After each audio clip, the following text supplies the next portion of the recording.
zangu katika imani. Arrahma, huruma, ndugu zangu katika imani, ni jambo muhimu sana katika jamii yetu. Ni sifa ya Allah subhanahu wa ta'ala. Allah ametutaka tuwe nayo.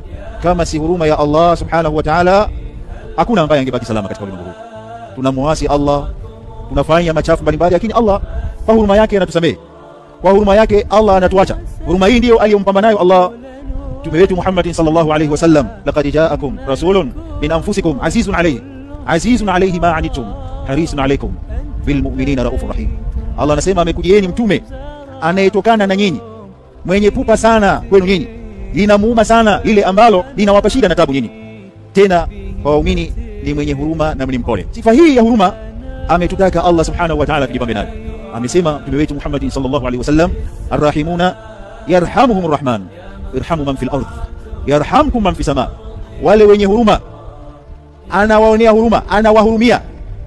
Arrahman, yule ambaye mwenye huruma zaidi. Irhamu, wahurumieni.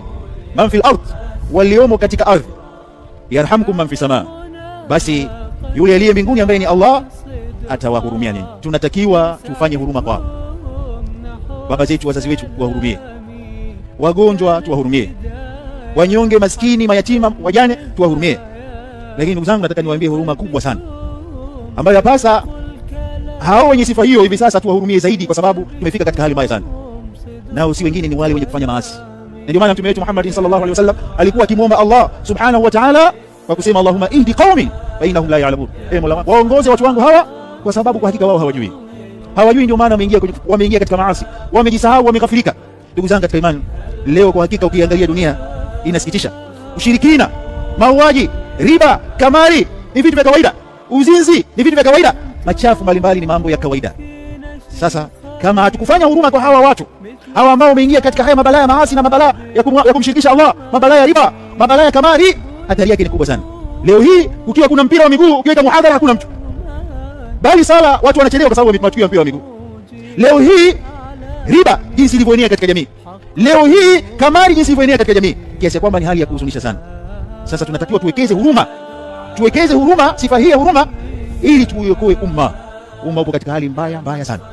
Kama tutanyamaza, ndugu zangu katika imani, kama tukifanya kazi ile aliyotuachia Mtume wetu Muhammad sallallahu alaihi wasallam, kazi ya da'wa, kazi ya kulingania umma, kwa hakika itafika wakati ibada zitapotea, dini ya Allah subhanahu wa ta'ala itapotea, hapatakuwa anayeabudiwa katika hii ardhi. Swala hili la kuhurumia wanaofanya maasi tulifanye ni jambo la kipaumbele hivi sasa. Tuweke program mbalimbali ya kuwatembelea, kuwaita, kuwakumbusha kule waliko, na kama tunavyofanya katika misikiti yetu hii. Allah walipe kila la kheri wasimamizi wa shughuli hizi za da'wa, kwa sababu misikiti yetu hii ni misikiti yenye kusimamia da'wa, yenye kusimamia kuwaita watu katika kheri, kuwaondoa katika shari.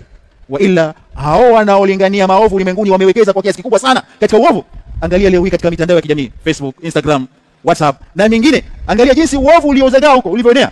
Sisi kama tukinyamaza, ndugu zangu katika imani, tukawaachia hizo nyanja hizo, tutakuwa tunaumia sana na tumeikosea dini yetu.